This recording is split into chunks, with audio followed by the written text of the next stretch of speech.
नमो अरिहंताणं नमो सिद्धाणं नमो आर्याणं नमो वज्रायाणं नमो लोये सव्यसाहूणं। बोलो शासननायक भगवान महावीर स्वामी की, मूलायक देवादिदेव 1008 श्री चंद्रप्रिय भगवान की जय हो। परम पूज्य आचार्य गुरुवर श्री विद्यासागर जी महाराज की जय हो। अहिंसा परमो धर्म की जय हो। मुनि श्री अजित सागर जी महाराज की, परम पूज्य मुनि संघ की।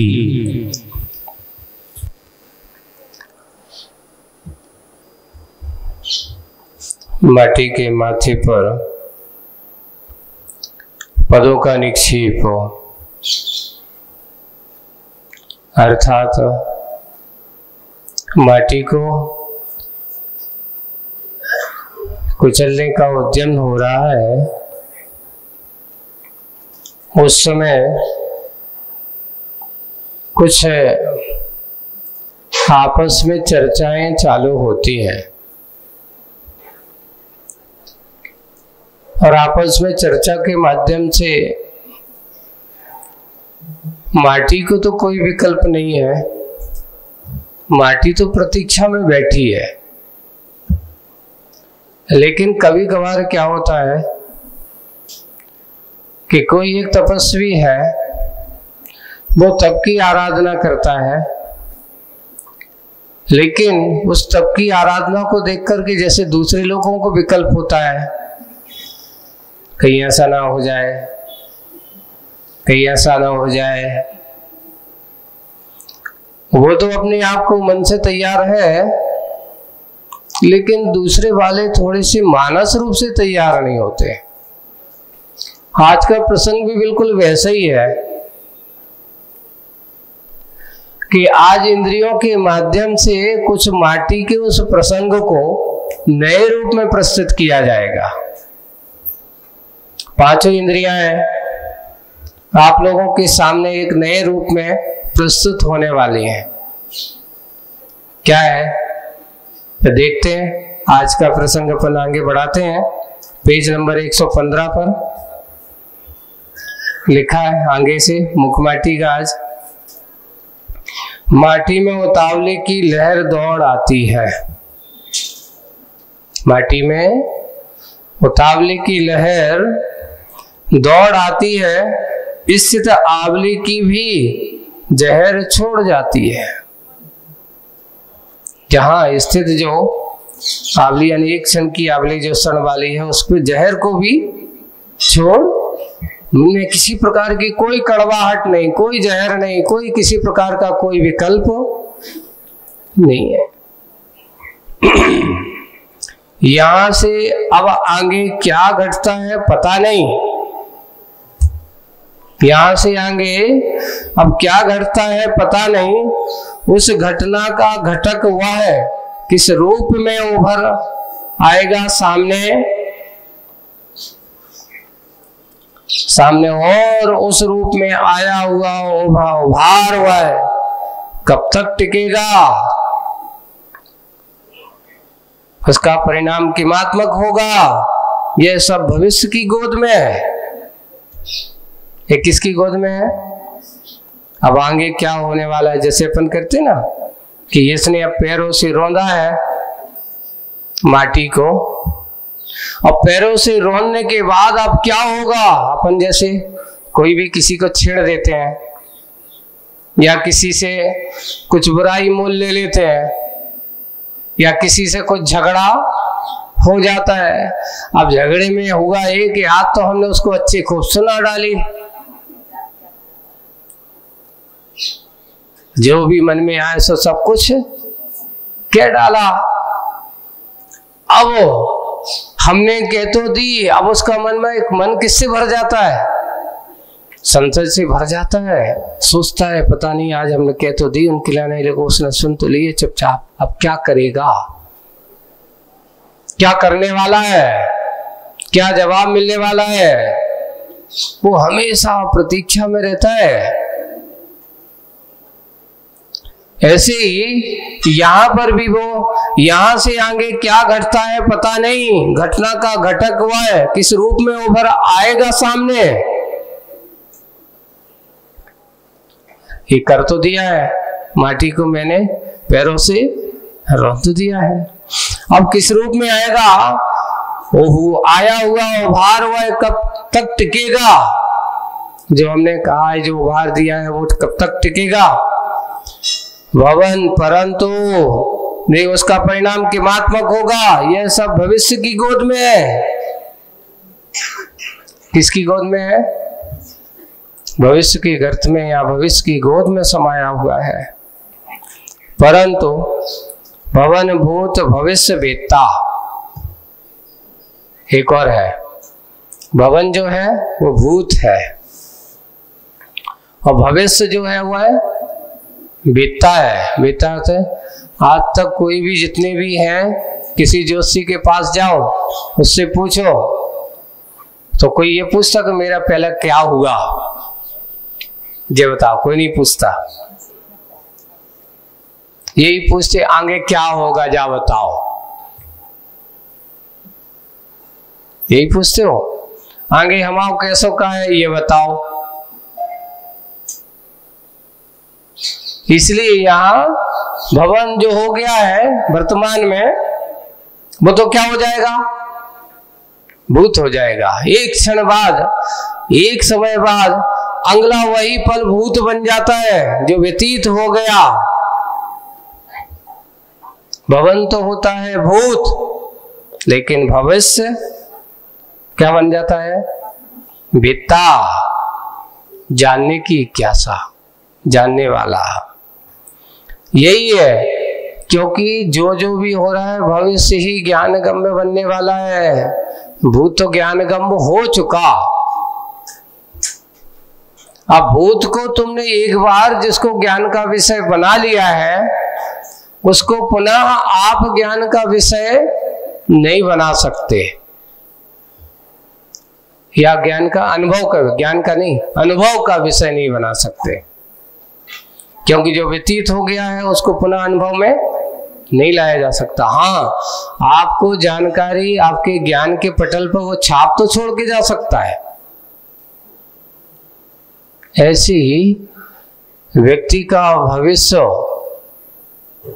उसकी वेत्ता के रूप में सामने होता है, जानने की इच्छा होती है कि क्या होगा,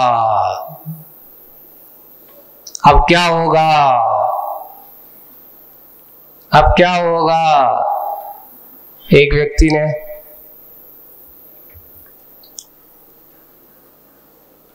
कुछ धंधा पैसा जुटा करके काम धंधा चालू किया। अब बार बार वो सोचता है हमने धंधो चालू तो कर दिया है, पैसा तो लगा लिया है, अब इस पैसे का हमने लगा दिया है, दुकान का क्या होगा, चलेगी कि नहीं चलेगी, है ना, आमदनी होगी कि नहीं होगी, कोई भी बात है। कल क्या होगा, आज तो अच्छा हो गया, कल और क्या होगा, और फिर बाद में सोचता है अब परसों आने वाला समय, सीजन का समय, उस सीजन में क्या होगा। हमेशा एक जिज्ञासाएं भरी रहती है उसके मन में, हमेशा भविष्य के गर्त में वेत्ता बना हुआ जानने की परिणति में रमा रहता है और उसी को जानने की चेष्टा करता है। इसलिए ज्योतिषी कभी भी आदमी के भूत को नहीं बताते, और वर्तमान तो अनुभव कर ही रहा है, उसको बताने की जरूरत है ही नहीं है। किसको बताते हैं, इसलिए उनको क्या कहा, भविष्य वक्ता, एक शब्द का, ये भविष्य के वक्ता है, ये वर्तमान और भूत के वक्ता नहीं है। और कोई भी जो बीत गया है उसको बताने की जरूरत है नहीं है, क्योंकि उसे सब पता है। बस जानने की जिज्ञासा, जानने की अपेक्षा अगर है, वैसे भी अगर आपसे हमारे कर्म सिद्धांत का चिंतन आप करो, हर व्यक्ति को अपना भविष्य पता चल सकता है। आपको अपने भविष्य का ज्ञान हो सकता है, पर कैसे हो? यही होगा। हमारे यहाँ का कर्म सिद्धांत कहता है कि अगर तुमने पाप के बीज डाले हैं तो फल भी किसके लगेंगे? पाप के ही लगेंगे। और पुण्य के बीज डाले हैं तो भविष्य में फल किसके लगेंगे? इतनी सी तो बात है। भविष्य को जानना कोई बड़ी बात है? नहीं महाराज, हमें तो नहीं पता कि हमने पहले कैसे डाले हैं, क्योंकि जो डाल चुके हैं वो तो हमें पता है नहीं है, इस भाव में अनेक भाव में। लेकिन इतना ही है कि आप तो हमारे हाथ की रेखाएं देख के बता दो कि आगे क्या होने वाला है। भविष्य वक्ता के पास या कोई हस्तरेखा कला वैद्य के पास जाते हैं, हाथ दिखा देते हैं और हाथ दिखा करके ये कहते हैं कि अब हमारा ऐसा, हाथों को देख देख करके लोग उसकी अपने अंदर की झांकने की कोशिश करते हैं। एक बार एक बहुत अच्छा प्रसंग है, सन करीब 90 के करीब की बात होना चाहिए। आचर्षी का विहार चल रहा था नरसिंहपुर के, श्रवण पंच कल्याण के बाद नरसिंहपुर की ओर जा रहे थे। उस समय हमारे एक महाराज थे और हुआ ये कि गर्मी का समय था थोड़ा सा, तो बैठे थे ऐसे आचर्षी के पास, हम लोग भी ब्रह्मचारी थे उस समय। तो वो महाराज कहते, महाराज अपने हाथ को दिखा करके ऐसे, हमारे हाथ में हमारी रेखा बहुत कमजोर है और लगता है हमारी आयु रेखा थोड़ी सी कम है। अच्छा, आचर्षी के मन में उस समय जब उन्होंने कहा तो उस समय एक उन्होंने कर रेखा करके नाम से कविता लिखी थी, करपत्र, और वो उन्होंने लिखा और लिख करके उसमें कहा, अरे कर को देखो नहीं, कर्तव्य को देखो। किसको देखो? हाथों को देख देख करके अपने आप को कमजोर मत बनाओ, इन हाथों का उपयोग करो। हाथों की रेखाएं बनती नहीं, बनाई कर्तव्यशील व्यक्ति कहता है कि मुझे अपने कर्तव्य पर भरोसा है, और अपना कर्तव्य पर जिसे भरोसा है वो चिंता नहीं करता कि अब आयु कितनी है। जिन्हें आयु की चिंता हो, अरे तुम्हें किस चीज की चिंता है? ठीक है, कोई बात नहीं, कम ही तो है, लेकिन ये बात है कम आयु में भी बहुत कुछ काम किया जा सकता है। कभी कभार 100 वर्ष की आयु में जो काम नहीं होते वो 4 दिन की जिंदगी में काम हो जाते हैं, नहीं कर पाते हैं वो काम, वो 4 दिन में कर करके अपने आप को सफल बना लेते हैं। इसलिए ज्यादा अपने हाथों को मत देखो, किस पर रखो। इसलिए भविष्य हमेशा व्यक्ति को आस जगाता है, क्या होगा क्या होगा, ऐसा सोचता है। वही बात मुखमाटी में, यहाँ भवन भूत भविष्य वेत्ता, जानने वाला सो वेत्ता। भगवत बोध बार बार भास्वत है, ऐसा भगवत का जो बोध है यानी ज्ञान, उसमें बार बार भाषित है, हमेशा प्रकाशित है, उसको कहने की जरूरत नहीं है। वह शाश्वत है, बिल्कुल प्रकाशमान है। ऐसा माटी की वह मति मंदमुखी हो, मौन में समाती है, मौन में समाती है, यानी लीन हो जाती है। उसने मन में ये जिज्ञासा की, अब पता नहीं अब क्या होगा, कैसा होगा, ये मन में भाव उसके आया है। और मन में भाव आया है तो उसके बस मन ही मन ऐसे सोचे, जैसे आप लोग सोचते हो, कोई भी काम करते हो, कितना विचार करते हो, सोचते रहते हैं, अब ऐसा होगा, अब ये हो जाए, कहीं ऐसा ना हो जाए, कहीं भी ना हो जाए, बहुत कुछ है। ऐसे उसके मन में भी यही भाव, पर माटी की वह मति मंदमुखी हो, मौन में समाती है। मिलान बना शिल्पी का मन, यानी थका हुआ मिलान, यानी जब कोई काम करते करते बहुत काम हो जाता है तो आदमी कहता है अब तो बहुत हो गई, बस अब थोड़ा सा क्या करें, आराम करें।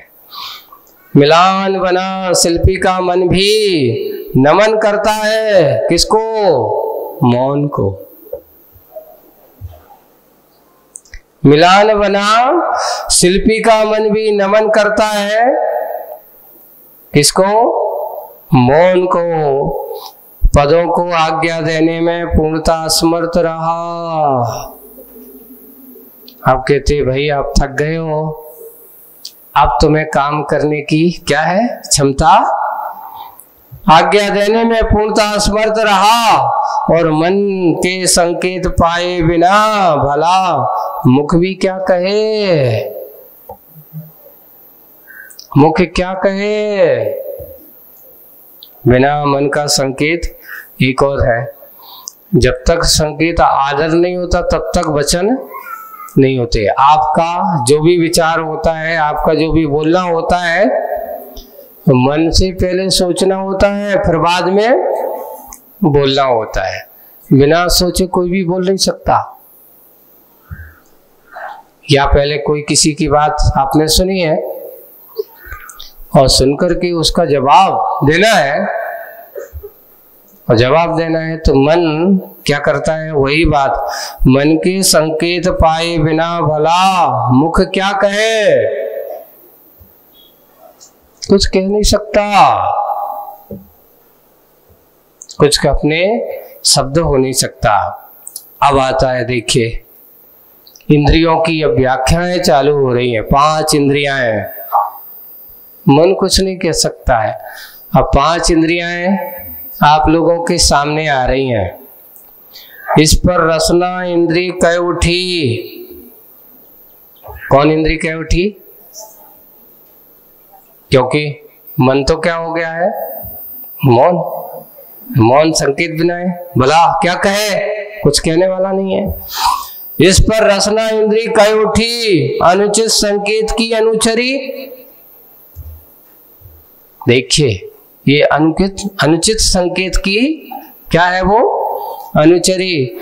रसना ही वह रसातल की राह रही है। बड़े बड़े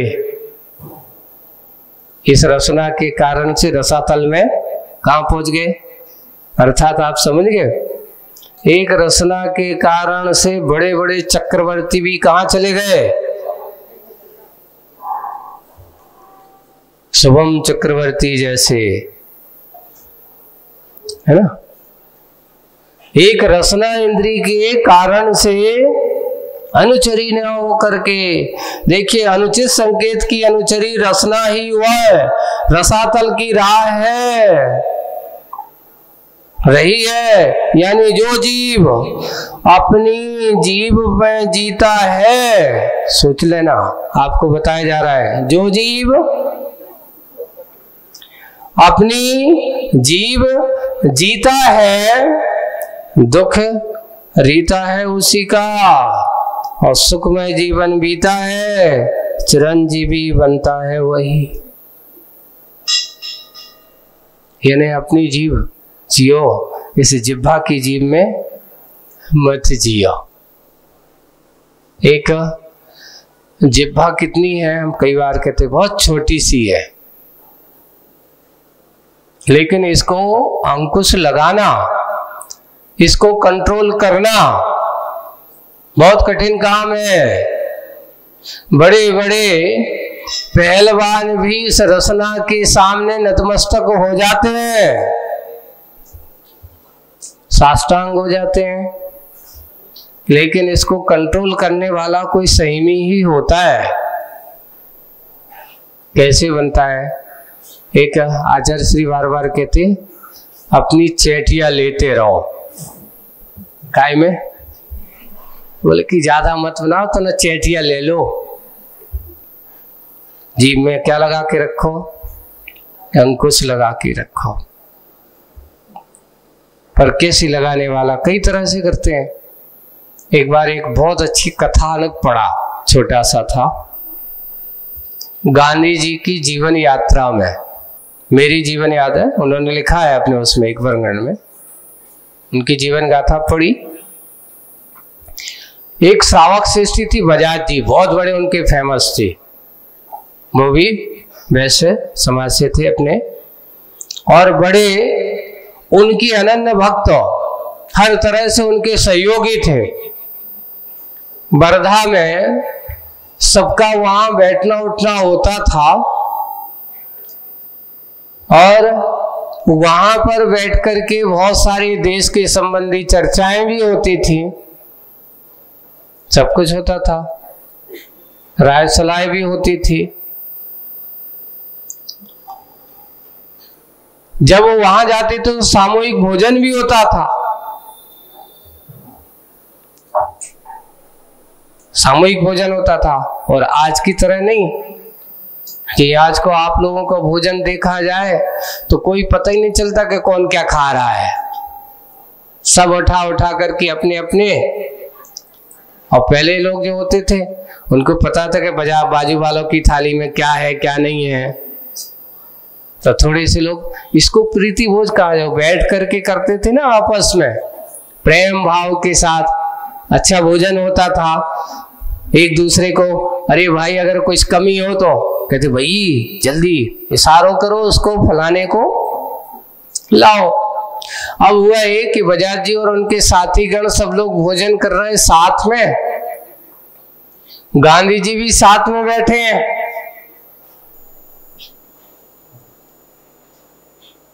अब सबकी थाली में सब लगा, सबने कहा, और फिर या उसके बाद जैसे ही चालू हुआ तो गांधी जी ने अपने सेवक को संकेत किया, हमारी चीज लाओ।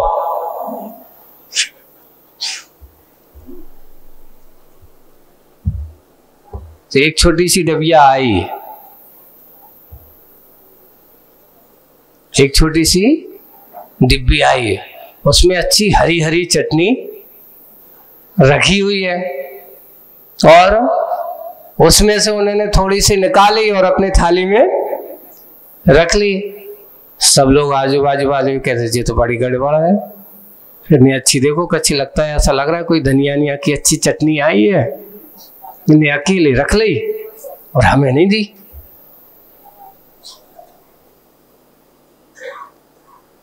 तो वो बजाज जी कहते हैं, नहीं बापू ये ठीक नहीं है, आप अकेले अकेले। बोले कि भैया वो अकेले ही के लायक है। नहीं क्यों, हम क्यों नहीं खा सकते? नहीं भाई आप मत खाओ, ये हमारी है, तुम्हारे लिए नहीं है। बोले कि ऐसे कैसे, आज तो मैं आपकी चीज लूंगा। अब वो कहते नहीं मानते तो ले लो भाई, फिर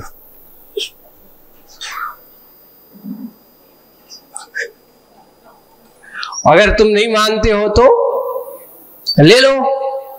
और उन्होंने ले ली, और वो बीच बीच में क्या होता था कि 2-4 ग्रास के बाद गांधी जी उसको थोड़ी सी ले लेते थे।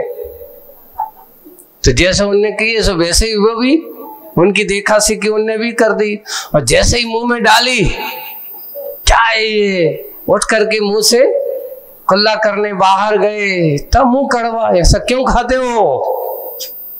आपको मना तो कर रहा था भाई, ये तुम्हारी चीज नहीं है। मान ही नहीं रहे थे आप लोग। आप लोग तो सोच रहे थे कि बापू कोई अच्छी चीज, अरे ऐसा क्यों? जब भोजन हो गए, भोजन हो जाने के बाद उनसे पूछा, आप दिखने में तो इतने सीधे साधे हो, खाते बहुत कड़वा हो, ऐसा क्यों करते हो? बोले कि देखो भाई, ये शरीर जो है दुबला पतला जरूर है पर काम का है ना। आप देख रहे हो कि इतनी उम्र में भी पैदल चलता हूं मैं, और वो सिर्फ इसी की बलहारी है। किसकी बलहारी है? ये चटनी की देन है। काश अगर तुम इस चटनी को हमेशा बीच बीच में चटका लगाते रहो। लोग चटनी इसलिए खाते कि अच्छा स्वाद आ जाए, और हम चटनी इसलिए खाते हैं कि इसका कहीं ज्यादा स्वाद में मजा ना आ जाए। बोले कि बीच बीच में रसना को थोड़ा सा चटका लग जाता तो वो कहती नहीं, अभी नहीं, शांति रखो। तो बोले कि इसलिए कि मैं इसलिए खाता हूं, इसके लिए कि कभी कभार जब रसना कहती है कोई ज्यादा मीठा लगने नहीं, तो वो कहती और नहीं, और नहीं। जब और करने लगे ज्यादा तो धीरे से क्या कर दो, ये चौटिया की तरह नीम की चटनी खिला दो। अब आप देखो, अगर कोई तुम्हें चीज अच्छी लग रही हो, कोई है ना, मजा आ रहा हो, बहुत अच्छी है, और बीच में ऐसी अच्छी चीज के बीच में थोड़ी सी नीम की चटनी दे दो उसको, फिर वह उससे कहोगे अब और खाओ, नहीं यार मुंह खराब होगा, अब नहीं, अब थोड़ा मुंह साफ हो जाए फिर देखेंगे। ऐसा ही जब वो प्रसंग पढ़ा कि वास्तविक रूप से ज्ञानी जन भी, महापुरुष जन भी, मुनिराज भी आप लोगों के सामने ऐसा भी कहा, तो वे भी कभी भी ऐसा नहीं, अच्छी चीज हो तो अच्छी में इतनी भी अच्छी नहीं हो कि वे कभी भी अति आसक्ति ना हो। आप गौर करना आचर्षी के आहारचर्या में, आप तो कहते हो कि महाराज बहुत अच्छा है, बहुत अच्छा है ना, बहुत अच्छा है, ये आपको ऐसा खाना चाहिए, आपको ले लेंगे महाराज, हमें तो बहुत अच्छा लगता है, आपको बहुत अच्छा लगेगा। और तुम ज्यादा जाके देखो बहुत अच्छा लगे तो आचार्य कहेंगे हाँ तो वो अच्छा लगेगा तो रहना दो। क्यों? हम यहाँ अच्छे लेने के लिए नहीं, काम चलाने के लिए आए हैं। ये शरीर को आसक्ति के रूप में नहीं, आसक्ति नहीं बनाना। अगर आपको आसक्ति अगर इस पर है, समझ लो अभी तुम्हारे लिए शरीर ये जिह्वा पर कंट्रोल नहीं है, इसको कंट्रोल करना है। और कंट्रोल करना है तो क्या करना है? आपको अपने आप को संयमित बना करके रखना चाहिए। एक बार का प्रसंग आपको हम सुनाते हैं। सन 92 की करीब बात हो, जब मैं ब्रह्मचारी था।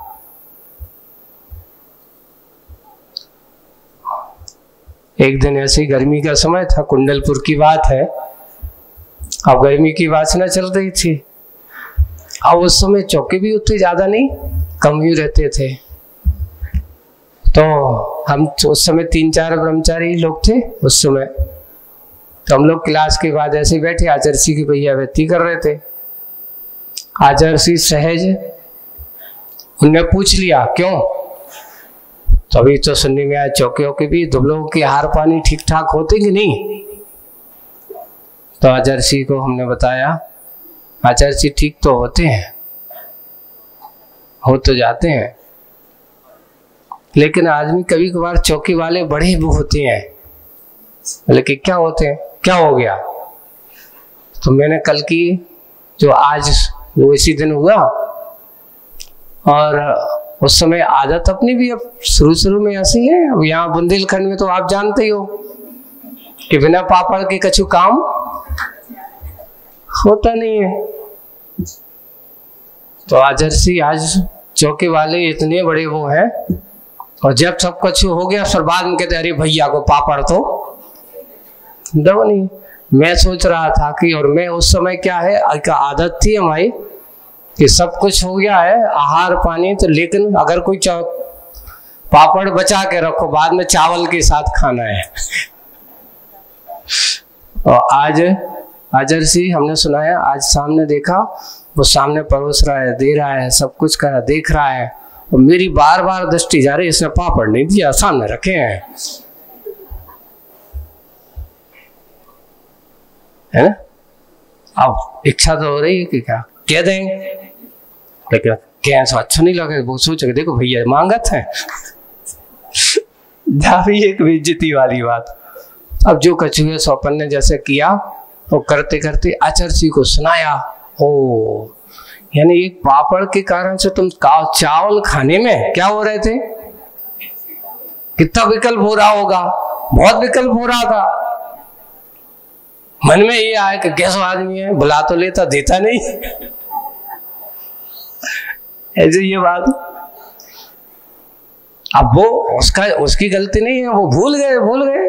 कई बार ऐसा होता है, चौके में तो दिखाते बहुत कुछ है पर देते क्या। जितना याद आ जाए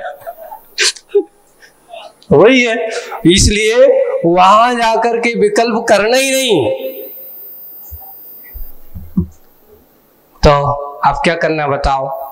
आजर्सी आज बहुत विकल्प, ऐसा तो हुआ था मन में, अच्छा बहुत विकल्प हुआ था। एक काम करो, अब आज से एक नियम ले लो। क्या नियम ले लो? कि चावल के साथ पापड़ नहीं खाना।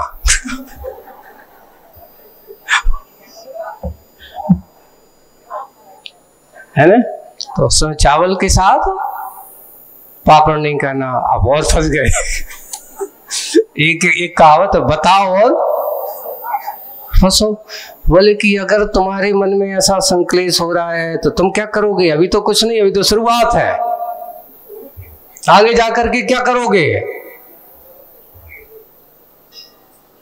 और भी ऐसा उस समय हमारे मन में ये होना, यथालब्ध एक गुण होना चाहिए साधु का।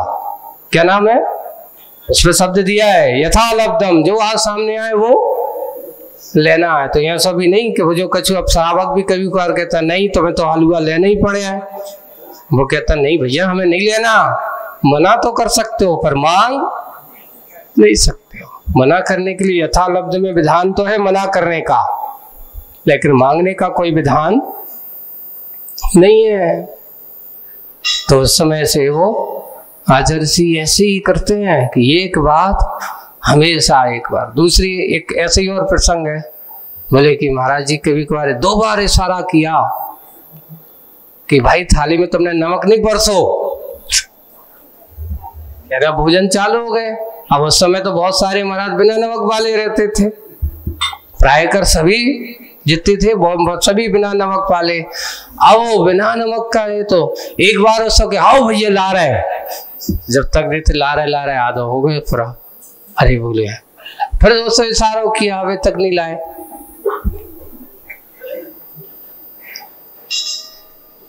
ये बात बताई आचर्सी ऐसा किया, तो बस उनको बताया, समझो फिर ऐसे बताया। अच्छा नमक नहीं आया तो तुमसे खाया नहीं गया, बिना नमक के खाने की तुम्हारे लिए आदत नहीं है। अब एक काम करो, आज के बाद कभी इशारा नहीं करना। काय का इसमें है कि नहीं है। ओ तो आज भी नियम चलते हैं। ऐसा नहीं है। ये तो बात है कि देखो गुरु मुख से अगर मिला हुआ कुछ बातें हैं तो उन्होंने कहा इस रसना के रस में आप आसक्त हो, इसलिए जीव के लिए जीवन है कि जीवन के लिए जीव है? किसके लिए क्या है? विचार करो, सोचो। आज ये हो रहा है कि हम जिह्वा आश्रित जीवन बहुत हो गया, मात्र रसना के लिए इतना हम आसक्त हो गए कि अगर थोड़ा सा भी कमी हो जाए तो भोजन की थाली सुदर्शन चक्र बन जाती है। जे लो रूखा सूखा रख दिया, भलाई अच्छी अच्छी रखे हो। अरे एक चीज को थोड़े धीरे से कहो भाई, इसमें ये चीज नहीं है। अगर ऐसा होता तो कितना अच्छा होता, ऐसा कह देते तो कितना अच्छा रहता। लेकिन हमने उसको किसका रूप दे दिया? क्रोध का रूप दे दिया। वही है आज जो कहा ना कि एक रसना कहे वो ठीक है, अनुचित संकेत का अनुचरी रसना ही वह रसातल की राह रही है। एक रसना के कारण से कहां तक पहुंच गया वो? रसातल अर्थात नरक। शुभम चक्रवर्ती का उदाहरण का संकेत है यहाँ पर आचार्य भगवान का। ये इसलिए यानी जो जीव अपनी जीव जीतता है, जिसने अपनी जीव को क्या कर लिया? जीत लिया, वही दुख से रीता है, उसी का सुखमय जीवन बीता है, चिरंजीवी बनता है। बंधु क्या करना है? किसको जीतना है? रसना को, जीव को। एक 4 अंगुल की थोड़ी सी नीम की चटनी जैसा करंट लगाने की जरूरत है, बस समझ में आ जाता है। वो कहती नहीं, अब नहीं, ये नहीं चाहिए, अब ये नहीं चाहिए, वो रुक जाता है। ऐसी है। अब और उसी की बनती वचनावली, सौ पर दुख निवारणी संजीवनी बटी। यही रसना से ही अच्छी क्या बनती है? वचनावली, जो सौ पर दुख का निवारण करने वाली है। और दूसरों के अच्छी मीठे बोल बोलो तो अगर कोई कितना बीमार हो तो बीमार के लिए भी संजीवनी बटी बन जाती है। वह रसना है। चलना, अनुचित चलना और कुचलना, 3 बातें। कितनी बातें? चलना, अनुचित चलना और कुचलना, ये 3 बातें हैं। प्रसंग चल रहा है कुचलने का, क्योंकि माटी को क्या कर रहा है? पैरों से रोनने का है, कुचलने का है। तो प्रसंग चल रहा है कुचलने का। कुचली जाएगी माँ माटी, फिर भला क्या कहूं, क्यों कहूं, किस विध कहूं पदों को। और गंभीर होती रसना। और रसना कहती है अब मौन रहो, कहने की जरूरत नहीं है। किस विध कहो? चलना, अनुचित चलना और कुचलना, ये तीनों बातें। प्रसंग चल रहा है कुचलने का। कुचली जाएगी माँ माटी, फिर भी भला, फिर भी भला। ये अपन कहते हैं क्यों ऐसा भला? क्या कहूं, क्यों कहूं, किस विध कहूं पदों को, यानी पैरों को। और गंभीर होती रसना, यहां रसना का काम पूरा हो गया, मौन है। अब आती है दूसरी, क्या? महकती इस दुर्गंध को। कौन सी इंद्री आ रही है रसना के बाद? महकती इस दुर्गंध को शिल्पी की नासा ने भी अपना भोजन बना लिया, क्योंकि वो माटी में रहते रहते अब उसकी गंध उसको अच्छी लगने लगी है। माटी में काम करने वाले एक दूसरा व्यक्ति है, वो माटी के ऐसा देखता है, वो कहता है गंध आ रही है, उसको माटी बसाती है, लेकिन उसको वह महकती इस दुर्गंध को शिल्पी की नासा ने भी अपना भोजन बना लिया। तभी तो माटी को कुचलने अनुमति प्रेरित नहीं करती, वह इस घृणा कार्य की निंदा ही करती है। और थोड़ी सी अपनी आप को मरोड़ती फूलती सी नासा पदों पर पूरा समर्थन करती है कि पदों का इस कार्य में विराम लेना न्यायोचित है और पदोचित है। न्यायोचित है और पदोचित है, ये पदों के लिए ठीक है और न्याय इस प्रकार के को चलना ठीक नहीं है, ऐसा कह रहे हैं। क्योंकि वो घृणा कर रही है, ऐसी दुर्गंध है, मजबूरी में है। अब आप लोगों को ये सामने कभी कभार कुछ चीजें ऐसी आती ना, जैसे किसी को बुखार हो है? और बुखार के समय आपको अच्छा चिरायते का और नीम का काढ़ा बना करके हाथ में दिया जाए और फिर उससे कहा सूंघो, तो सूंघते ही साथ उसका दिमाग चकरा जाता है। फिर कहते तुम्हें तो पीना है, क्या कह रहे हो? जब सूंघने में इतना कड़वा लग रहा है तो पिएंगे तो क्या होगा? पर पीना तो है अगर तुम्हें बुखार ठीक करना है तो, क्योंकि बिना इसको पान किए तेरा बुखार जाने वाला नहीं है। वही है कि यहाँ शिल्पी ने तो अपना उसको भोजन बना लिया, माटी को कुचलने की अनुमति प्रेरित नहीं करती, वो प्रेरित नहीं करती वह, पर लेकिन वो घ्राण इंद्री कह रही है ना, नाक बार बार के घृणित है यहाँ से जब वो कर तो रही है, पर नाक कैसी है?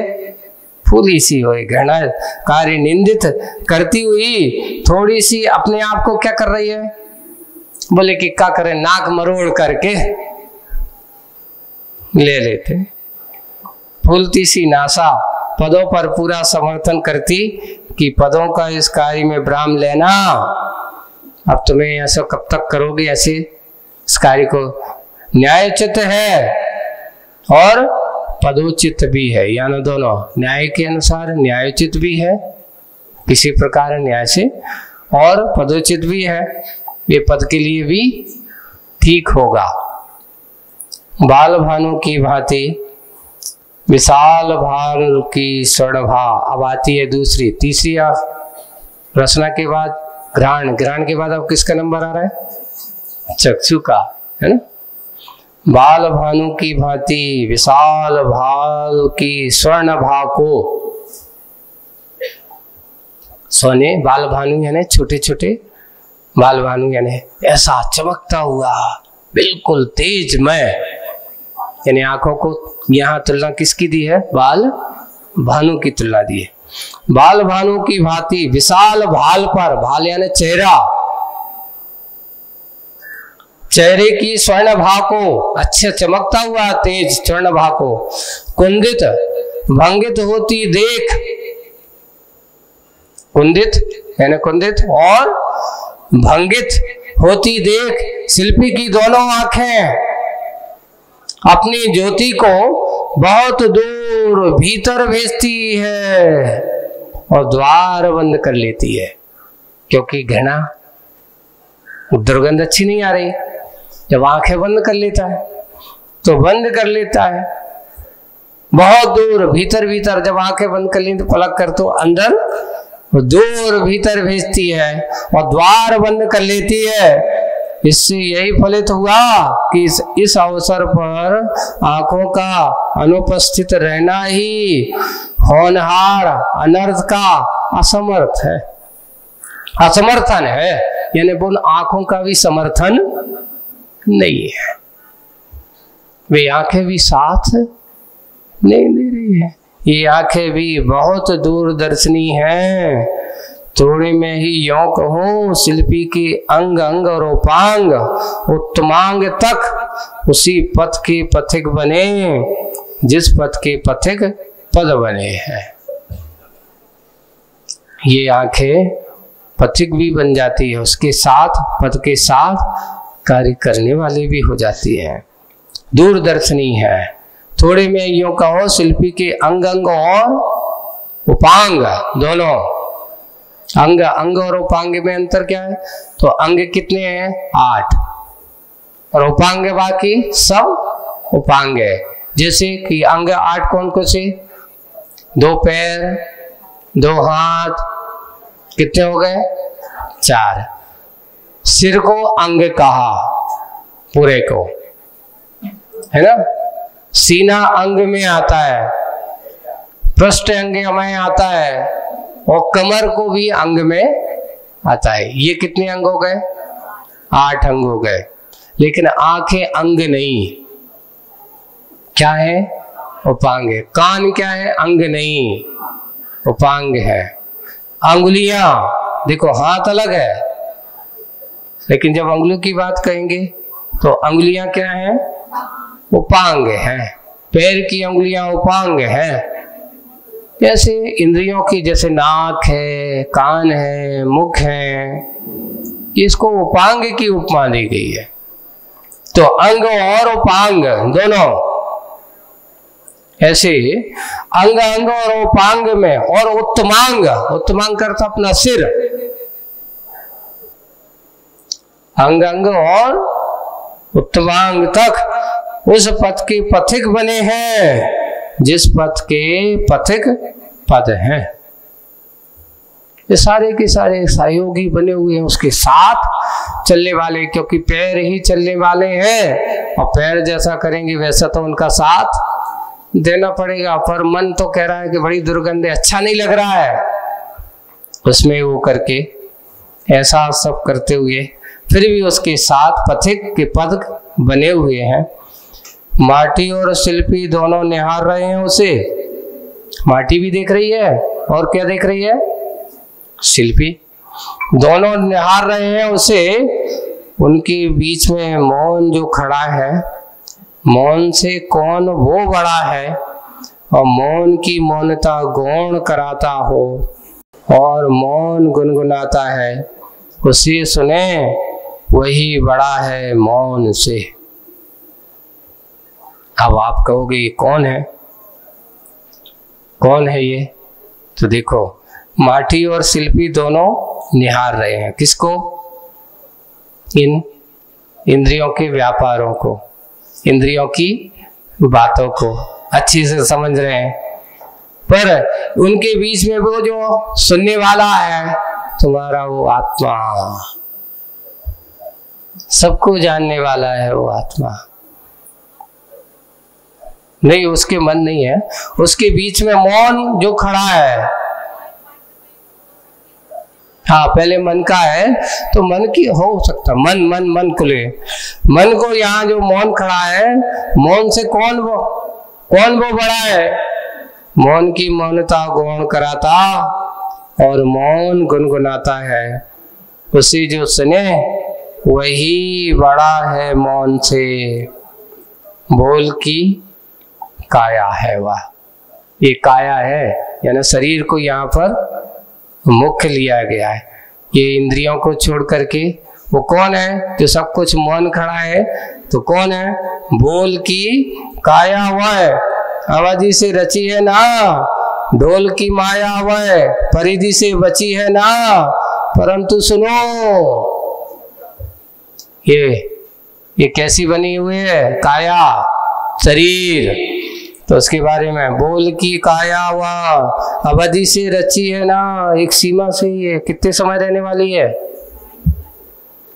जब तक तेरा शरीर है, या ये कहो जब तक तेरा आयु कर्म है तब तक तेरा ये, तो वो अवधि से रची है ना, ढोल की माया वह परिधि से बची है ना, परंतु सुनो पोल की छाया की छाया अवधि सीमा कहाँ?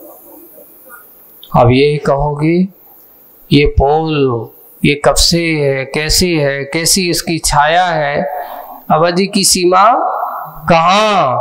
वह सब निधियों की निधि है, बोध की जाए जायासी, सदियों से शुचि है ना, आज की नहीं, ये तो निधि के समान है। कितनी निधि है, किसकी निधि है, इसको समझना। ये निधि है बोध की जायासी, ये तो सारी की सारी ज्ञान की, ये ज्ञान की ही क्या है, जिसने उत्पत्ति की है, जायासी।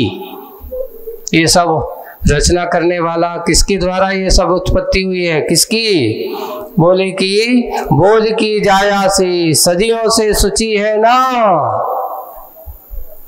आज से नहीं, बहुत समय से शुचि है। माटी की ओर मौन मुड़ता है पहले, मोम समान मौन गलता पिघलता है। अब यहाँ मौन जो खड़ा था वो अभी क्या होगा, माटी की ओर मुड़ता है पहले, मोम समान मौन गलता पिघलता, और मुस्कान वाला मुख खुलता उसका, मृदु मीठे मोदक सम, समतामय शब्द समूह निकलता उसके मुख से।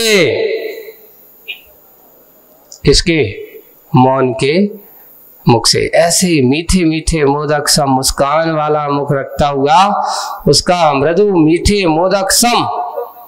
अच्छे, सबसे पहले लड्डू की विशेषता बताई जा रही है। लड्डू कैसा होता है, सबसे पहले लड्डू वो जो कैसा हो, मुलायम पहले हो।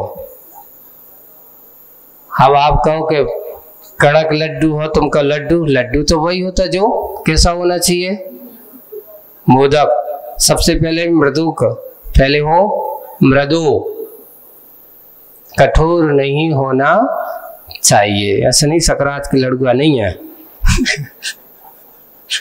इसे वो नीलकंठ में तो बना था ना, सकरात के लड़ुआ, वे ऐसे तो कभी कभार तो ऐसे होते हैं, बीच बीच में लोग कहते तो बनाते थे, अब तो आजकल वे बनाओ ही पूरे पत्थरों से पूरे थे ऐसे नहीं, तो वो नहीं है, वो लड्डू की बात नहीं है। यहाँ तो मुख माटी मृदु मोदक, जब मोदक खाते तो सुनो मुस्कान वाला मुख खुलता है। कैसे, जब लड्डू खाते हैं तो अपने आप चेहरे पर लोगों को क्या मुस्कान आ जाती है, इसलिए उसका नाम मोदक शब्द दिया है। मोदक क्यों कहा, क्योंकि जो आनंद की अनुभूति दे उसका नाम मोदक है। मोदक मुदितता से मोदक बना है। तो ऐसा मृदु मीठे मोदक सम, समतामय शब्द समूह, वो समतामय है, शब्दों का समूह निकलता है उसके मुख से। किसके मुख से, उस मौन के मुख से। ओ माँ माटी, शिल्पी के विषय में तेरी भी आस्था अस्थिर सी लग रही है।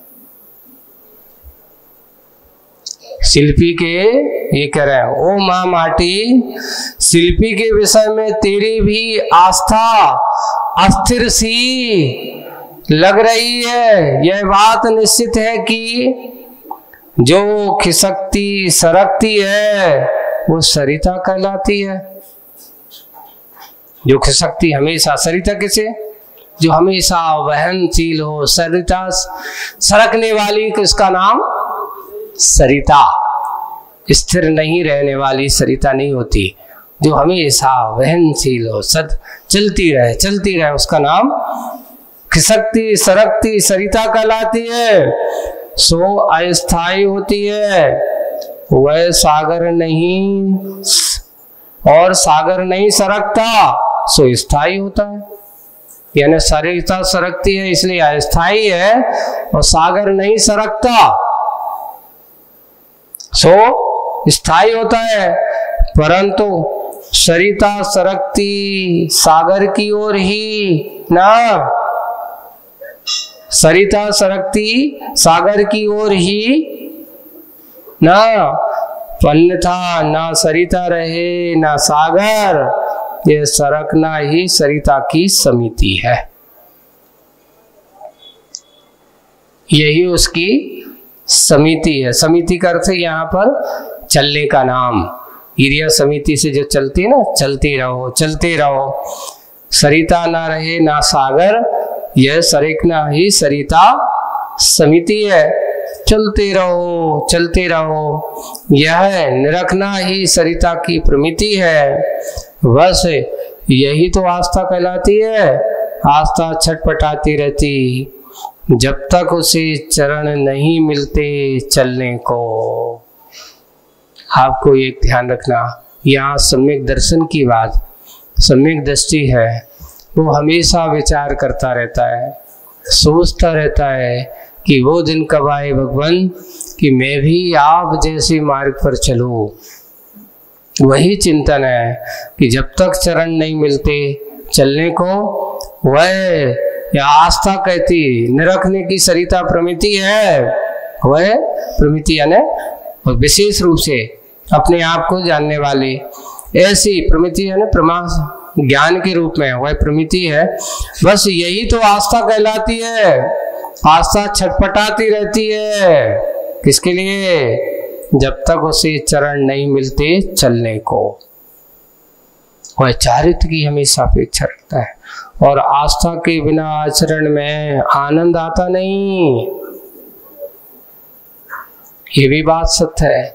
अब बिना मतलब कि तुम चल रहे हो, बिना श्रद्धा के आप कुछ भी कर रहे हो, उससे कोई आनंद आने वाला नहीं है।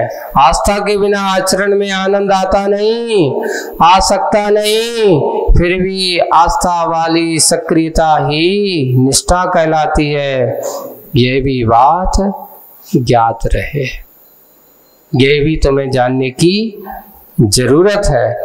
इसलिए सम्यक दर्शन और यानी चारित्र के साथ जब वो हो, जानने वाला, ज्ञान करने वाला, तो यही तीनों की सम्यक दर्शन, ज्ञान, प्रमिति अर्थात ज्ञान, यही तो निरखने की सरिता की प्रमिति है। प्रमिति का अर्थ जानने के, प्रमेय का ज्ञान के रूप में है। और वही ज्ञान जब आस्था, वही आस्था कहलाती है।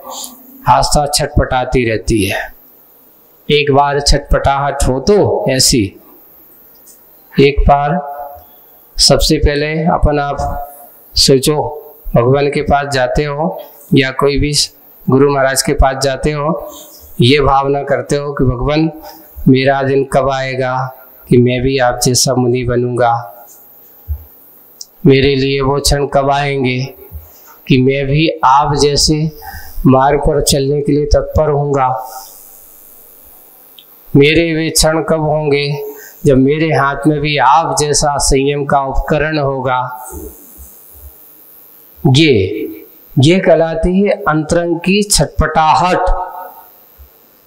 और जिनके मन में कभी भाव नहीं होते कि मुझे दीक्षा लेना है, मुझे भी इस मार्ग पर चलना है, मुझे भी अपना कल्याण करना है, तो मात्र श्रद्धा तो है। कई लोगों की ऐसी होती ना, अपना काम बस इतना ही है कि भगवान के पास हो आओ, पूजा करे आओ, घर पे आओ, सो काम धंधो करो।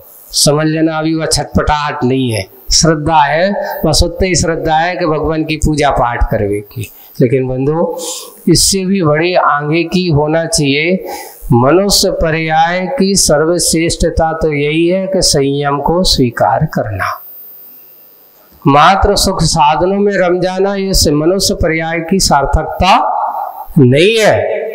मनुष्य पर्याय को सार्थक करना है तो संयम ही एक ऐसा उपक्रम है जिनके माध्यम से ही हम उसको आचरण, इसलिए वही कहा आचरण की, अगर जब तक आस्था आचरण में नहीं ढलती तब तक उसे आनंद की अनुभूति नहीं होती। आनंद की अनुभूति मात्र आस्थावान बनने से नहीं, आचरणवान बनने में होता है। इसलिए आचरणवान बनना जरूरी है। आज बस इतना ही। बोलिए परम पूज्य आचार्य गुरुवर श्री विद्यासागर जी महाराज की। परम पूज्य मुनि श्री अजित सागर जी महाराज की।